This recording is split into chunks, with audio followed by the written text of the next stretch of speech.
Ketua Pimpinan Pusat Muhammadiyah Irwan Akib menyampaikan pesan penting kepada Universitas Muhammadiyah Sumatera Utara terkait dengan peta jalan yang dilakukan UMSU ke depan.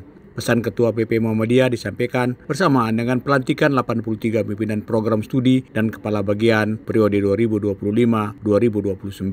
Universitas Muhammadiyah Sumatera Utara, UMSU, saat ini sedang melakukan peta jalan seperti masuk ke QS Ranking pada tahun 2026, kemudian meloloskan beberapa program studi mendapatkan akreditasi internasional, serta menjadi kampus riset dan inovasi. Ketua Pimpinan Pusat Muhammadiyah Irwan Akib menyebut UMSU kini berada di posisi strategis dan terus mengalami perkembangan yang menggembirakan, baik di tingkat nasional, bahkan kini UMSU sudah masuk ke kancah internasional. Saya berharap UMSU bukan lagi mempertahankan, tapi harus meningkatkan prestasinya menjadi lebih baik, pesan Ketua Pimpinan Pusat Muhammadiyah itu. Selama berada di Medan, Ketua Pimpinan Pusat Muhammadiyah Irwan Akib menyaksikan dari dekat pelaksanaan pembangunan fasilitas Muktamar ke-49 Muhammadiyah dan Aisyah yang akan berlangsung di Medan pada tahun 2027 mendatang. Ketua Pimpinan Pusat Muhammadiyah itu juga mengunjungi Muhammadiyah Serdang Bedagai dan mengisi tablik akbar di sana. Berikut wawancara jurnalis Infomu.co dengan Ketua Pimpinan Pusat Muhammadiyah Irwan Akib yang membidangi pendidikan.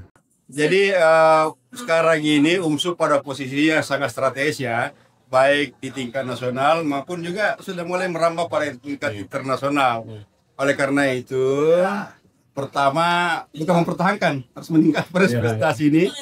Pak Rektor beserta seluruh jajarannya sudah pengalaman bagaimana membawa UMSU ini pada target-target yang ingin dicapai. Dan yang paling penting sebenarnya adalah bagaimana semua unsur mulai dari rektorat sampai pada tadi Kaprodi ini bahu-membahu membawa melihat misi visi UMSU ini untuk kita jalankan bersama-sama.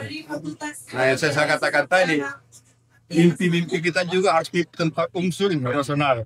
Nah, ini yang harus kita bangun, kita jalankan dengan baik, dengan perencanaan yang matang, kemudian kita laksanakan dengan baik. Tentu yang paling penting juga adalah bagaimana menjaga kebersamaan. Kalau kita kebersamaan bekerja dengan baik sesuai dengan perencanaan yang sudah dibangun secara bersama-sama, insya Allah akan meningkat lagi apa yang dari capaian-capaian hari ini. Sebagai mantan rektor, kemudian sekarang pimpinan Muhammadiyah, bagaimana UMSU mendorong internasionalisasi itu?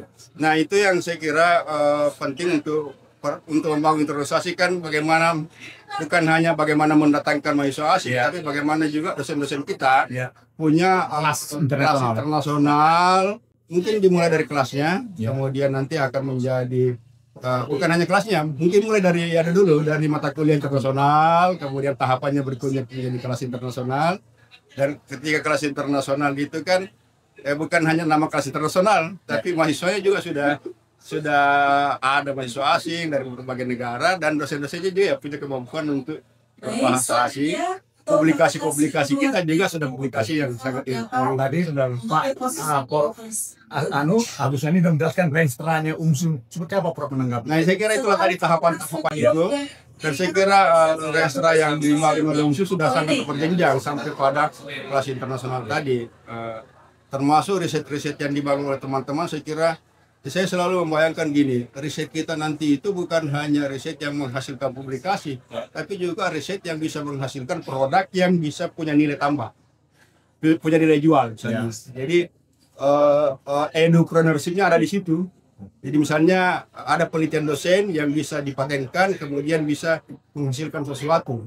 Nanti juga suatu waktu kalau misalnya kita punya prodi apa di sini, prodi teknik sipil misalnya, teknik sipil, laboratorium kita ada laboratorium ujinya seperti apa yang standar, lalu kemudian itu bisa digunakan dibeli oleh orang. Produk-produk kita bisa dibeli orang dari hasil riset itu. Nah, ini yang saya maksud dengan edu-produksif tadi. Ketua Pimpinan Pusat Muhammadiyah itu berharap riset dan inovasi yang dihasilkan UMSU dapat dipatenkan dan selanjutnya dapat menghasilkan. Jurnalis Infomu.co, Saiful Hadi dan Farhan Tanjung melaporkan dari kampus UMSU di Medan.